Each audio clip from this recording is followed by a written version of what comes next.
அவங்க அப்பா ஒரு சைட்லேருந்து கத்துறாரு, அவனை உட்காரிச்சு.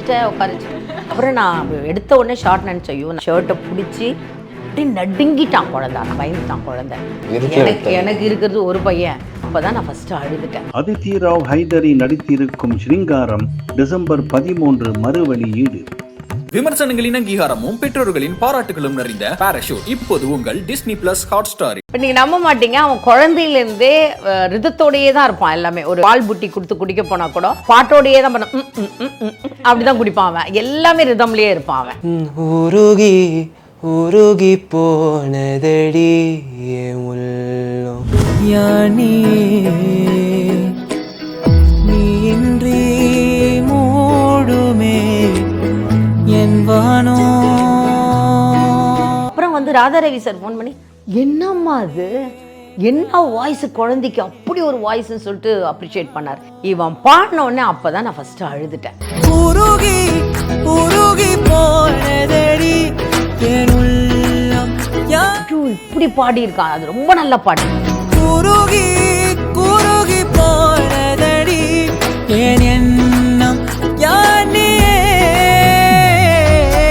அவங்க அப்பா ஒரு சைட்லேருந்து கத்துறாரு, அவனை உட்காரிச்சு நடுங்கிட்டான் குழந்தானா. அப்புறம் நான் எடுத்த உடனே ஷார்ட் நினச்ச ஐயோ நல்ல காலம் எடுத்து முடிச்சிட்டோம். ஒரு பயம் இருக்கும்ல நம்மளுக்கு. யாரோ மூரலோ. கிரிஷ் ஃபோன் பண்ணி எனக்கு சொன்னா, மாஸ்டர் என்ன பாட்டு பாடுறான் அந்த பையன், உங்கள் பையன் வாய்ஸ் என்ன இருந்திருக்கு தம்பிக்கு வாய்ஸுக்கு, என்ன நீங்கள் இந்த மாதிரிலாம் ஃபோன்லலாம் எடுத்து பண்ணாதீங்க, என்ன பண்ணுங்க ஹாலிடே டைமில் போய் ரெக்கார்ட் பண்ணுங்க. தேனோ பேசும் நேரமோ பாலோ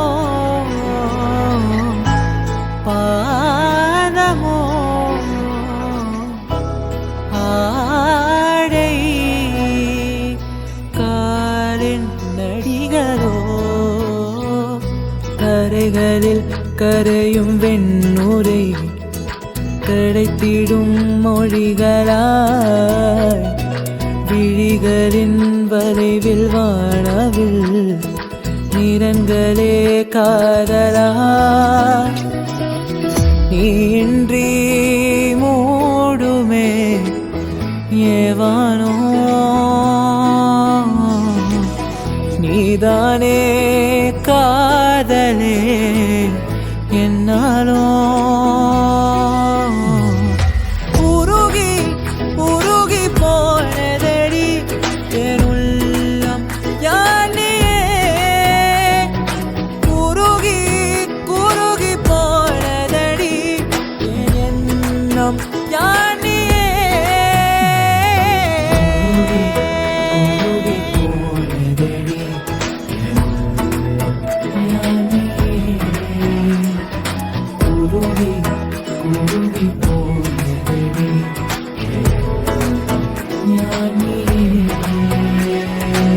கலா மாஸ்டர் அண்ட் அவங்களோட சன் வித்யுத் இருக்காங்க. ஆனா உங்க குடும்பத்துல இருந்து அடுத்த ஒரு ஜெனரேஷனும் இதே மாதிரி டான்ஸ் அப்படியே செம்மையா ஆடிட்டு வருவாங்கன்னு பார்த்தா எங்களுக்குலாம் செம்ம ஷாக்கு. உங்களோட சன் ஒரு சிங்கர். அம்மாவுக்கு வந்து பாட்டு ரொம்ப பிடிக்கும். எங்கள் அம்மா வந்து ஹார்மோனியம் ரொம்ப நல்லா வாசிப்பாங்கன்னு எனக்கு தெரியும், பட் கேட்டதில்லை, அக்கா சொல்லி தான் எனக்கு தெரியும். ப்ரெக்னெண்ட்டாக இருக்கும்போது ரொம்ப ஆசைப்பட்டேன் பாட்டு பாடணும்னு சொல்லிட்டு எம்எஸ் சுப்புலக்ஷ்மி அவங்க மேடமுடைய பாட்டு பயங்கரமாக கேட்டேன். குழந்தையில ப்ரெக்னெண்ட்டாக இருக்கும்போதும் அந்த பாட்டு கேட்டேன். அதுக்கப்புறம் பத்மா சுப்ரமணியோடைய டான்ஸ் போய் பார்த்தேன் அந்த பாட்டு கேட்கறதுக்காகவே. ஸோ இது மாதிரி பண்ணும்போது எனக்கு அந்த மைண்ட் இருந்துகிட்டே இருந்தனால தான் பிறந்தவொன்னே இப்படி ஆச்சான்னு எனக்கு தெரியல. இப்போ நீங்கள் நம்ப மாட்டீங்க, அவன் குழந்தையிலேருந்தே ரிதத்தோடையே தான் இருப்பான். எல்லாமே ஒரு பால் புட்டி கொடுத்து குடிக்க போனால் கூட அதை குடிக்கும் போது கூட அந்த பாட்டோடையே தான் பண்ண அப்படி தான் குடிப்பான் அவன். எல்லாமே ரிதம்லேயே இருப்பான் அவன். அந்த அளவுக்கு அவனுக்கு அந்த ஒரு இருந்தது. அப்போ தான் தெரிஞ்சுது, ஓகே இவனுக்கு அந்த டான்ஸ் ரிதம் நல்லா தெரியுது அப்படின்னா. அது மாதிரி ஏதாவது ஜதி சொன்னால் ட்ரம்ஸு, அப்புறம் ட்ரம்ஸ் கற்றுக் கொடுக்க போகும்போது நான் கண்டிப்பாக அதில் லக்ஷ்மணன் சுத்தி அவங்கள சொல்லணும். நான் இவன் வாசிக்கிறான்னு சொன்னோடனே அவர் வந்து கிஃப்டாகவே சின்ன ட்ரம்ஸ் கொடுத்தாரு. எத்தனை வயசுல இருந்து மாஸ்டர்? இது எல்லாமே 1.5 வயசு 2 வயசு 2 வயசு இருக்குமா, 2 வயசு இருக்கும்ல, 2 வயசில் ஃபஸ்ட்டு மாதம் நல்லா கற்றுக் கொடுத்தாரு. செகண்ட் மாதம் என்ன பண்ணிட்டார், ரூம் எல்லாம் லாக் பண்ணி கற்றுக் கொடுத்த உடனே பயந்துட்டான் குழந்தை. எனக்கு இருக்கிறது ஒரு பையன், அவன் பயந்துட்டானா வேண்டவே வேண்டான்னு விட்டுட்டேன். அவனை வந்து நான் ரொம்ப ஃபோர்ஸ் பண்ண மாட்டேன், பட் அட்வைஸ் பண்ணுவேன், இது கற்றுக்கிட்டானே. ஸோ உனக்கு ட்ரம்ஸ் பிடிக்கும், நீ இந்த மாதிரி வாசிக்கிறனால அப்படின்னு. இல்லைம்மா இருட்டில் கற்றுக் கொடுக்குறாரு, எனக்கு பயமாக இருக்கு. பாட்டு இப்படி யார்கிட்ட கற்றுக் கொடுக்குறது, யார் கற்றுக் கொடுக்குறது எங்களுக்கு தெரியவே இல்லை. ஆனால் சும்மா பாடிக்கிட்டே இருப்பான். சண்டை வாசிக்க கற்றுக் அந்த மாதிரி சின்ன சின்ன விஷயம் கற்றுக் கொடுக்கும். தனுஜ் தான் வந்து கூப்பிட்டு, அவர் பாலக்காடு இது ரொம்ப நல்லா பாடுவார். அவர் வந்து ஒரு 6 வயசா 6-7 வயசில் ஸ்டார்ட் பண்ணார். 2 இயர்ஸ் தான், அதுக்குள்ளே நாங்கள் வீடு மாற்றிட்டோம். வீடு ஈஸியார் வந்த உடனே கற்றுக் கொடுக்க முடியாமல் போச்சு. பட் அவனுக்கு சின்ன வயசுலேயே அந்த ரிதம் இருந்துக்கிட்டே இருந்தது. அப்புறம் நான் என்ன பண்ணுவேன், ஏதாவது ஊருக்கு போனால் மேடையில் ஏற்றிடுவேன், நீ பாடுன்னு சொன்னோன்னா அவன் ரிஹர்சல் நல்லா பண்ணுவான் அவன். ஸோ அப்படி தான் வந்தது பாட்டு. இவ்வளோ பேர் ஃபேமிலியில் எல்லாரும் சூப்பரான டான்சர்ஸ், இண்டஸ்ட்ரியில் பெரிய பெரிய பொசிஷனில் இருக்க டான்சர்ஸ், நம்ம ஒரு சிங்கர் அப்படின்றப்போ இந்த வேரியேஷனை எப்படி நீங்கள் பார்க்குறீங்க? அண்ட் வீட்டில் யார் இதுக்கு ஸ்டார்டிங்கில் ஒரு பெரிய சப்போர்ட் கொடுத்தது? அம்மா தான் பெரிய சப்போர்ட். அஃப்கோர்ஸ் அவங்க தான் என்கரேஜ் பண்ணாங்க என்னோட சிங்கிங்கோட பேஷன். ஏன்னா நான் குட்டியாக இருக்கும்போதே எனக்கே சிங்கிங் ரொம்ப இன்ட்ரெஸ்டாக இருந்தது. அம்மா அதை பார்த்துட்டு என்னை நல்லா மோட்டிவேட் பண்ணிவிட்டு இன்னும் அதை கர்நாடிக் லேர்ன் பண்ணி வச்சாங்க. அது எனக்கு அம்மா தான் பெரிய மோட்டிவேஷன். இது தேங்க்ஸ் சொல்லணும். தேங்க்யூ. அப்புறம் வேற ஃபுல் ஃபேமிலியும் சப்போர்ட் பண்ணுறாங்க. ஆனால் ரொம்ப ரசிக்கிறது வந்து அவங்க அப்பா தான். இவன் பாட்டை ரொம்ப ரசிக்கிறது அவங்க அப்பா தான் ரசிப்பான். கார் ஓட்டிகிட்டு போனாலும் பாடுறா. இப்போ வரும்போதும் ரஹ்மான் சாருடைய கசல் சாங் வந்து பாடிட்டு தான் வந்தான். எல்லா டைமும் இருக்கிறது மாஸ்டர். இருந்தாலும் எப்போவாவது ஒரு தடவை பையன் பாடி நம்ம ஆடினா நல்லா இருக்குமேன்ற மாதிரி வீட்டில் அந்த மாதிரிலாம் ட்ரை பண்ணியிருக்கீங்களா? பண்ணி நாங்கள் இன்ஸ்டாலே போட்டிருக்கோம். என்ன பாட்டு? கிருஷ்ணர் பாட்டு.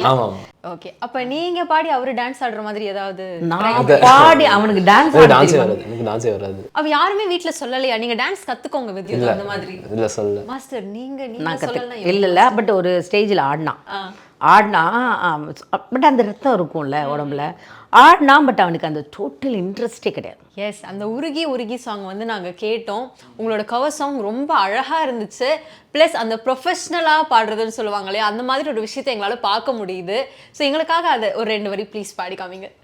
உருகி உருகி போனதடி உள்ளம் யானியே, குருகி குருகி போனதடி என்னும் யானியே, நீன்றி மூடுமே என்பானோ, நீதானே என் காதலே என்னானோ.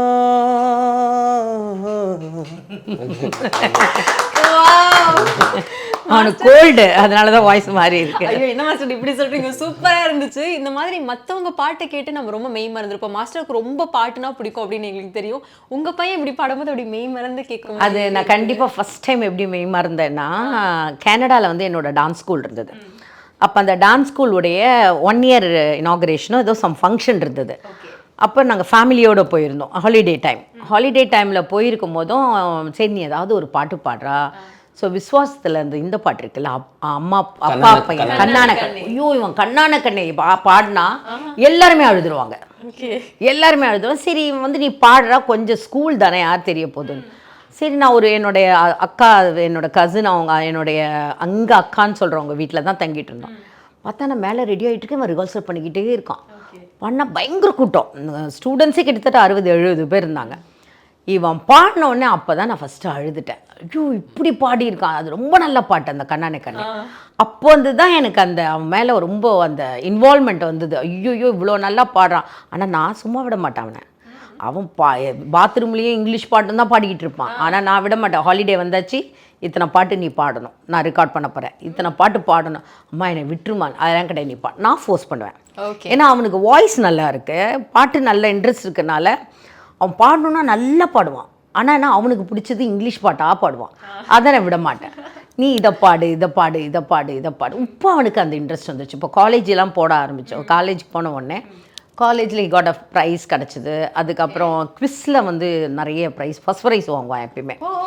நீங்கள் வந்து கின்னஸில் வந்து 1973 2023 வரைக்கும் மனப்பாடமாக சொல்லுவான். நீங்கள் நடுவில் மாற்றி கேட்டாலும் பதில் சொல்லுவான். ஸோ வந்து ஒரு ஆல் ரவுண்டர்னு சொல்லலாமா? ஆமாம், நீங்கள் வந்து சும்மா 1983 என்ன படம் ஆஸ்கர்னு கேட்டால் டக்குன்னு சொல்லுவோம்.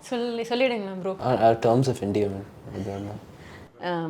இது பண்ணுவாங்க தெரியுமா இங்கிலீஷில் ரிவ்யூ ரிவ்யூ வந்து வித்யுத் ரொம்ப ஃபேமஸ். அப்படியா? ரிவ்யூ ஃபாரின்ல எல்லாருக்குமே வித்யுத்தை தெரியும். ஓகே. ரிவ்யூ வந்து அவனோட ரிவ்யூக்காக எல்லா ஃபாரின்ல இருக்கிறவங்க எல்லாமே இந்த வெயிட்டிங். என்னெல்லாம் ரிவ்யூ பண்ணுவீங்க வித்யுத் நீங்க? இப்போ பழைய படம் புது படம் எல்லாமே ரிவ்யூ பண்ணுவீங்க. ரீசெண்டா என்ன பண்ணீங்க? புதுசாக ஏதோ இன்சைட் அவுட் 2ன்னு ஒன்று படம் வந்திருக்கு, அதை நான் பண்ணேன். ஃப்ரான்ஸ்லேருந்து ஒரு ஆள் சொல்கிறாரு உங்களோட ரிவ்யூ எனக்கு ரொம்ப பிடிக்கும்னு. பார்த்தா அவர் வந்து வாட்ச் பண்ணிட்டு இருக்காரு. என்ன ரிவ்யூனா என்ன அப்படின்னு அவன் என் ஹஸ்பண்ட்டை கேட்டேன். ஐயோ அது பெரிய ஆளுங்கள்லாம் வந்து வெயிட் பண்ணுவாங்க வித்யுத்தோட ரிவ்யூவை அப்படின்னு. அப்படியானே, ஏன்னா அவன் கொடுக்குற அந்த ரிவ்யூ வந்து ரொம்ப அழகாக இருக்கும்னு சொன்னாங்க. ஏன்னா இது வரைக்கும் நான் பார்த்தது கிடையாது, பட் சொல்லி நான் கேள்விப்பட்டேன். ஓகே. அந்த ஸ்டைல் எல்லாம் உங்களுக்கு அதில் எப்படி இன்ட்ரெஸ்ட் வந்துச்சு? ஒரு ரிவ்யூ கொடுக்கணும் அப்படின்றதுல ஒரு இன்ட்ரெஸ்ட் எப்படி வந்துச்சு? கோவிட்ல வந்து ஓகே நான் சொல்கிறேன், நான் ஆன்லைன் கிளாஸில் வந்து பார்க்கல. ஆன்லைன் கிளாஸ் வந்து பாதி நேரம் நான் வந்து ஃபோக்கஸ் பண்ணேன். அப்புறம் இப்படியெல்லாம் பண்ணலாம். எப்படி பாஸ் ஆனா? ஆன்லைன் கிளாஸை ஃபோக்கஸ் பண்ணல. அந்த டைமில் வந்து நான் ரூமில் படம் பார்ப்பேன், நிறையா பழைய படம். ஓகே. அம்மாக்கு தெரியாம தானே பார்ப்பீங்க? அம்மாக்கு தெரியாம. தெரியுது, கேட்குறேன். நல்ல காலம் பிகின் வித் இன்டர்வியூ எடுத்து. ஓகே, பழைய படம் பார்ப்பேன், ஏன்னா போர் அடிச்சுது. அதுக்கப்புறம் ஒரு சைட் கண்டுபிடிச்சேன், லெட்டர் பாக்ஸ்னு ஒரு சைட்டு. அதில் வந்து நிறைய யூசர்ஸ் இருக்காங்க, ரிவ்யூ பண்ணுவாங்க. நானும் சும்மா எழுதலாம் நினச்சேன். அப்படியே என்னோட இங்கிலீஷ் எக்ஸாம் இருக்குது, அதனால கொஞ்சம் ப்ராக்டிஸாக பண்ணலான்னு நினச்சேன். அப்படியே எனக்கு இன்ட்ரெஸ்ட் வந்துச்சு. நான் நிறைய படம் பார்த்துட்டு அப்படியே எனக்கு ரைட்டிங் இன்ட்ரெஸ்ட் வந்துச்சு. இவ்வளோ ஒரு டேலண்டடான ஒரு பர்சனாக இருக்கார். உங்கள் பையனை நினச்சி நீங்கள் வந்து ரொம்ப ப்ரௌடாக, அவர்கிட்ட சொல்ல மாட்டீங்க, சொல்ல வேணாம் அப்படின்னு மனசுக்குள்ளேயே ப்ரௌடாக நினச்சிக்கிற மொமெண்ட்ஸ் எல்லாம் என்னென்ன? லிமிட்டாக தான் எல்லாருக்கிட்டையும் பேசுவான், அனாவசியமாக யார்கிட்டையும் பேச மாட்டான். அதே மாதிரி இப்போ எங்கள் வீட்டுக்குள்ளே ஒரு மீட்டிங் நடந்தால் கூட வந்து ஹாய்ன்னு சொல்லுவோம், போயிடுவான். ஏன்னா எனக்கு என்ன ஒரு பயம் அப்படின்னா, நம்ம சினிமாவில் இருக்கிறதுனால குழந்தைக்கு வந்து சினிமா இருக்கலாம், பட் எஜுகேஷன் முடிச்சுட்டு தான் cinema. Education is very important. அதில் நீங்கள் ரொம்ப ஸ்ட்ரிக்ட். ஏன்னா நான் படிக்காதவன். ஸோ நான் படிக்காதனால நான் எத்தனை இடத்துல ஃபேஸ் பண்ணுறேன்னு எனக்கு தெரியும். ஸோ என் குழந்தை அது இருக்கக்கூடாது, அவன் நல்லா படிக்கணும். ஸோ படித்ததுக்கப்புறம் வாட்டவர். இப்போ இந்த பாட்டை வந்து நான் சும்மா என்னோடய ஃப்ரெண்ட்ஸுக்கெல்லாம் 2-3 பேருக்கு போடும் போதும் ஒருத்தர் வந்து எனக்கு ஃபோன் பண்ணியே கேட்டார், உங்கள் பையன் நடிப்பாரா அப்படின்னு கேட்டார். நான் சொன்னேன், சார் இல்லை சார் அவன் படிக்கணும் அப்படின்னு. அந்த மாதிரி பாட்டு கேட்ட உடனே அப்புறம் வந்து ராதாரவி சார் ஃபோன் பண்ணி, பையன் வாய்ஸா அப்படி கேட்டார். ஆமாம் சார், கட் பண்ணு, நான் திருப்பி ஃபோன் பண்ணுறேன் அப்படின்னு சொன்னேன். திருப்பி காட்டுக்கிட்டு, என்னம்மா அது, என்ன வாய்ஸு, குழந்தைக்கு அப்படி ஒரு வாய்ஸ்ன்னு சொல்லிட்டு அப்ரிஷியேட் பண்ணார். ஏன்னா எனக்கு தெரியல, அதாவது நம்ம எவ்வளோ அவார்டு வாங்குறதோட பையனுக்கு கிடைக்கும் ஒரு இருக்கிற ஒரு சந்தோஷம் இருக்கும் பாருங்களேன், பயங்கர சந்தோஷம். அதுமாதிரி தனியாக தான் இப்போ தங்குறான் அந்த வீட்டில். ஒரு மாதம் நாங்கள் இருந்தோம், அவனே சொல்லிட்டான், நீ தங்கவே வேணாம், நீங்கள் போங்கன்னு சொல்லிட்டான். இன்னொன்று என்னென்னா, சொல்ல மாட்டான் வெளியே போய், நான் கலா மாஸ்டர் பையன்னு சொல்ல மாட்டான். ஓகே.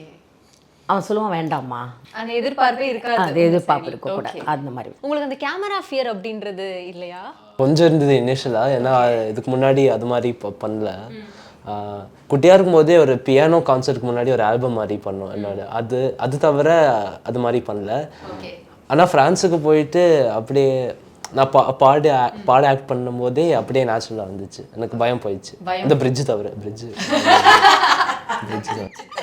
ரைட். இனிமேல் அந்த பிரிட்ஜ் ஷாட்டை மட்டும் கொஞ்சம் கம்மி பண்ணிக்கலாம். அது நீங்கள் பார்த்தீங்கன்னா அது பாட்டில் பிரிட்ஜு தான் ஜாஸ்தி இருக்கும். ஏன்னா டிஃபிகல்ட். அந்த பிரிட்ஜ் வந்து எந்த ஷூட்டிங் பண்ணது கிடையாது. அது வந்து அது ஒரு ரொம்ப காம் ஏரியா ஒரு இடம். அவர் ஆண்டோ தான் சொன்னார், இந்த இடம் ரொம்ப நல்லாயிருக்கும் மாஸ்டர், ஹெலிகாம் ஷாட் எடுத்தா அப்படின்னு. அப்படியும் உட்கார மாட்டேன்னு சொல்லிட்டு அவங்க அப்பா ஒரு சைட்லேருந்து கத்துறாரு, அவனை உட்காரிச்சு. நான் சொன்னது பாரு, அம்மா எந்திரிச்சு நடக்கிற சொல்லி நான் பிரிட்ஜு மேலே நடந்து காமிச்சேன். அப்போ தான், நீ நடப்பம்மா, நீ சினிமாவில் இருக்க, நான் பண்ண மாட்டேன். அப்புறம் ஷர்ட்டை பிடிச்சி அப்படியே நடுங்கிட்டான் குழந்தானா. அப்புறம் நான் எடுத்த உடனே ஷார்ட் நினச்சேன், ஐயோ நல்ல காலம் எடுத்து முடிச்சிட்டோம். ஒரு பயம் இருக்கும்ல நம்மளுக்கு. ஓகே. இப்போ நீங்கள் கவர் சாங் பாடுறீங்க அப்படின்றத நம்ம பாடி கூட அதை பப்ளிஷ் பண்ணிருக்கலாம். பட் கவர் சாங்காக எடுக்கணுன்ற அந்த ஒரு ஐடியா அது யார் இனிஷியேட் பண்ணது? அகெயின் கிரெடிட் வந்து மாஸ்டருக்கு. ஆனால் அதுக்கு வந்து நான் கண்டிப்பாக சிங்கர் கிறிஷுக்கு நான் வந்து ஃபர்ஸ்ட் ஆஃப் ஆல் எனக்கு தேங்க்ஸ் சொல்லணும். ஓகே. ஏன்னா ஒரு வாட்டி வந்து இன்ஸ்டாவில் வந்து ஒரு பாட்டு, ஒரு நல்ல கர்நாடிக் பாட்டு போட்டு நான் இன்ஸ்டாவில் போட்டேன். போட்டோடனே கிறிஷுக்கு டேக் பண்ணேன். கிரிஷ் ஃபோன் பண்ணி எனக்கு சொன்னா, மாஸ்டர் என்ன பாட்டு பாடுறான் அந்த பையன், உங்கள் பையன் வாய்ஸ் என்ன இருந்திருக்கு தம்பிக்கு வாய்ஸுக்கு, என்ன நீங்கள் இந்த மாதிரிலாம் ஃபோன்லலாம் எடுத்து பண்ணாதீங்க, என்ன பண்ணுங்கள் ஹாலிடே டைமில் போய் ரெக்கார்ட் பண்ணுங்கள், ரெக்கார்ட் பண்ணால் தான் நல்லாயிருக்கும் அப்படின்னா. அப்படியா கிரிஷ்? ஆனால் அவன் +2 படிக்கிறான் கிரிஷ். அதெல்லாம் பரவாயில்ல, +2 முடியட்டும், போய் ரெக்கார்ட் பண்ணும்போது தான் அவனோட ஒரிஜினல் வாய்ஸ் இன்னும் உங்களுக்கு தாட். அப்படி வரும்போது +2 எக்ஸாம் முடிஞ்சு நான் என்ன பண்ணிட்டேன், பிளான் பண்ணிட்டேன், வாடா உன்னை வச்சுருக்கேன் சொல்லிட்டு 5 பாட்டு பயங்கரமான பாட்டெல்லாம் எடுத்திருக்கேன். அந்த என்ன பாட்டு, ஒரு ஹை பீச்சு, ஏன் என்னை பிரிந்தால், அந்த பாட்டுலாம் ரொம்ப கஷ்டம் பாட்டு. ஆனால் நான் ரெக்கார்டிங்கில் சொல்லிட்டேன், அந்த கட் பண்ணிலாம் எடுக்கக்கூடாது, ஒரே ஷார்ட்டாக தான் எடுக்கணும். ஸோ ஒரு பழைய பாட்டு, கர்ணனில் ஒரு பாட்டு இருக்கும்ல, அந்த பாட்டு எடுத்து ஒரு 5 பாட்டு 2 டேஸில் போய் எடுத்தேன். ஆஃப் டே தான் போய் காலைல போவோம், மத்தியானம் எடுத்துருவோம், மத்தியானம் வந்துடுவோம், திருப்பி மறுநாள் காலைல போவோம், மத்தியானம் அப்படி எடுக்கும்போது தான் இந்த 2 பாட்டை அந்த ஆண்டோக்கு அனுப்பும்போது, ஃப்ரான்ஸ்க்கு போகும்போதும் அவன் சொன்னான், இது வீடியோ ஷூட் பண்ணலாம் மாஸ்டர், யாரும் இது வந்து சினிமா மாதிரி வீடியோ ஷூட் பண்ணதில்லை. ஆனால் என்னோடய ஃப்ரெண்ட்ஸ் எல்லாம் பார்த்தவங்கெல்லாம் இது என்ன, இது சினிமா மாதிரி எடுத்திருக்கீங்க அப்படின்னு சொன்னாங்க. ஸோ நான் தான் அது பிளான் பண்ணேன், ரெக்கார்டிங் பண்ணால் தான் அவனோட வாய்ஸ் எப்படி இருக்கும்னு சொல்லிட்டு பண்ணது.